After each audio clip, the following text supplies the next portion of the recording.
Voltamos com o Justiça para Todos aqui no nosso estúdio. A convidada é a desembargadora federal Maria do Carmo Cardoso. Desembargadora, o Justiça em Números do CNJ trouxe também dados sobre conciliação, né? Por exemplo, 11% das sentenças e decisões em 2015 foram acordadas entre as partes, ou seja, a conciliação. Só que na Justiça Federal esse índice chama atenção, é de apenas 5,6%, é muito baixo isso, né? O que aconteceu em 2015? Para que nós possamos chegar na conciliação, a esse acordo entre as partes, é importante as partes estarem presentes. No caso, nós temos o jurisdicionado e o ente público representado por seus procuradores. No caso do direito previdenciário, que é o maior foco de conciliação, os procuradores federais, justamente, eu acho que de uma forma justa, que buscaram suas pretensões salariais, buscaram equiparações a outros cargos, a outras carreiras, eles fizeram uma paralisação, que denominou-se Acordo Zero.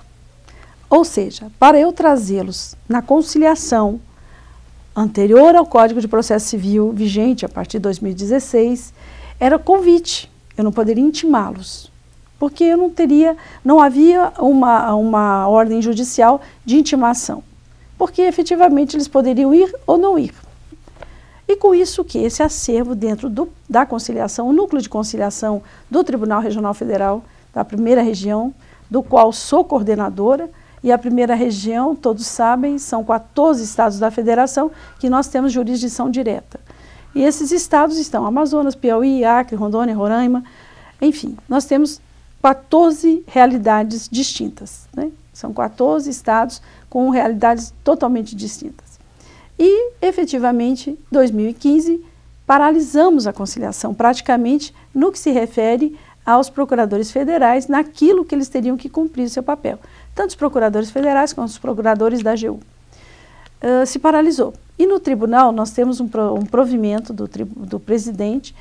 Diga-se de passagem aqui, quem instalou inicialmente o núcleo de conciliação foi hoje o ministro Reinaldo da Fonseca, com todas as dificuldades, assim como a desembargadora Selene Maria de Almeida, há anos atrás, instalou juizados especiais, com todas as dificuldades possíveis. Então, quando o desembargador assumiu a coordenadoria dos juizados, eu pedi até o presidente, doutor desembargador Cândido, que me deixasse na conciliação, porque eu sempre tive um grande amor pela conciliação. Tanto que então desembargador Reinaldo, sempre que me pedia para eu substituí-lo, até uma certa vez me pediu para ir ao Maranhão, encerrar a semana de conciliação. E eu realmente sempre fui uma apaixonada pela conciliação. Aqui em Brasília, nos idos de 1985, 86, juntamente com a então agora ministra Fátima Nancy, era juíza ainda no Tribunal de Justiça do DF, nós instalamos aqui o juizado informal de pequenas causas. Era muito interessante, então era um trabalho voluntário, muito interessante. Eu, como advogada, recrutei vários amigos para irmos para a conciliação, esse projeto de conciliação. Então eu sempre tive um quê muito forte na conciliação. E essa conciliação, então, voltando à instalação do nosso núcleo de conciliação, ele ainda está muito incipiente em termos de pessoal, diferentemente dos outros 4 regionais. O nosso regional ainda está precisando melhorar a nossa capacidade de pessoal. Eu tenho só comigo 2 grandes guerreiras, 2 servidoras, a doutora Rosana Minori e a doutora Lina, que são 2 pessoas maravilhosas que trabalham comigo e vestiram a camisa, porque as dificuldades todas. Então, o que acontece? Há um provimento pelo desembargador, então desembargador Reinaldo, junto à presidência, que determinadas matérias de previdenciário, ao chegar na distribuição, não iriam para os gabinetes, iriam diretamente para o núcleo de conciliação.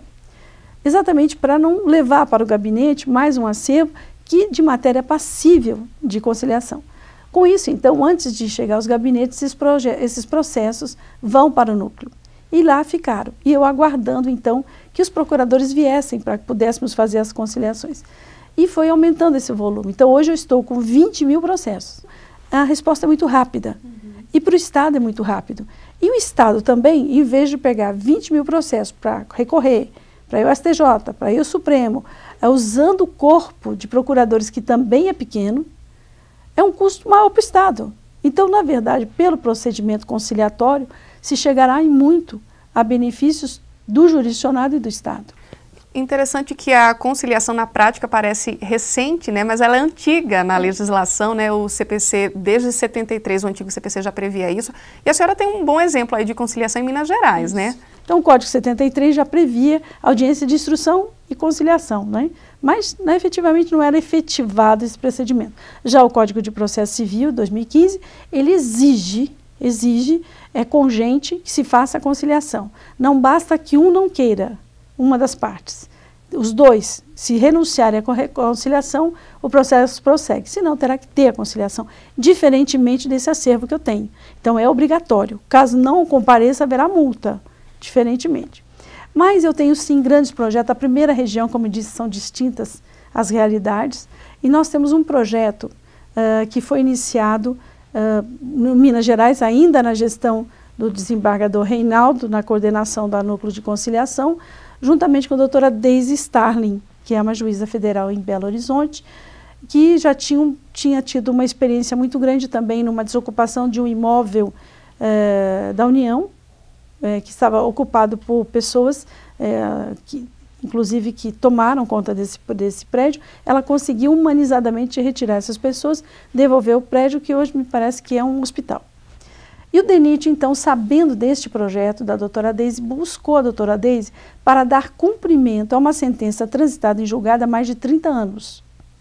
Essa sentença de uma ação civil pública em que o Ministério Público exigia, do então DNR, ampliação do anel rodoviário de Belo Horizonte, ampliação da BR-381, que é a que mais mata no país.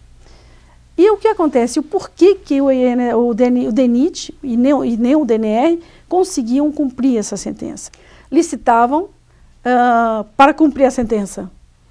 Licitavam, fazia-se o contrato, só que a empreiteira não conseguia cumprir o contrato por conta dessa ocupação.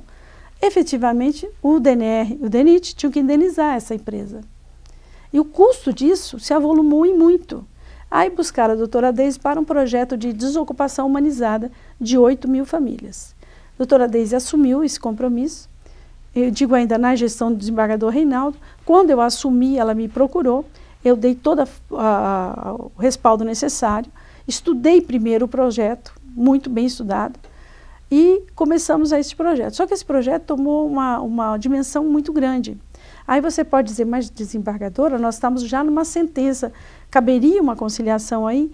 Caberia sim, porque o Poder Judiciário ele tem que determinar e fazer cumprir as suas decisões. De que forma? Poderia se mandar lá que se desocupasse de forma arbitrária, violenta, com polícia, requisitando polícias federais, estaduais, militares, mas não é isso que a Justiça Federal deve fazer. A Justiça Federal deve fazer cumprir as suas decisões de forma humanizada, em respeito à dignidade humana. O DENIT oferece o valor X, a parte aceita ou não, na audiência fechamos ali, já é feito o pagamento e tem mais. O DENIT, como o DNR por várias vezes desocupou, fez a desapropriação, mas não fez o registro do imóvel. Hoje, o DENIT está desapropriando aquilo que ele já tinha desapropriado anteriormente por falta do registro. Então, nas atas de audiência, eu determino que se faça imediatamente o registro independente de emolumentos, porque é uma autarquia. E depois se brigam lá. E com isso está dando muito bom resultado. Graças a Deus, temos mais de 1.200 famílias em menos de um ano, já desocupada humanizadamente e já abrindo vários quilômetros já de implantação da nova rodovia. Obrigada, desembargadora.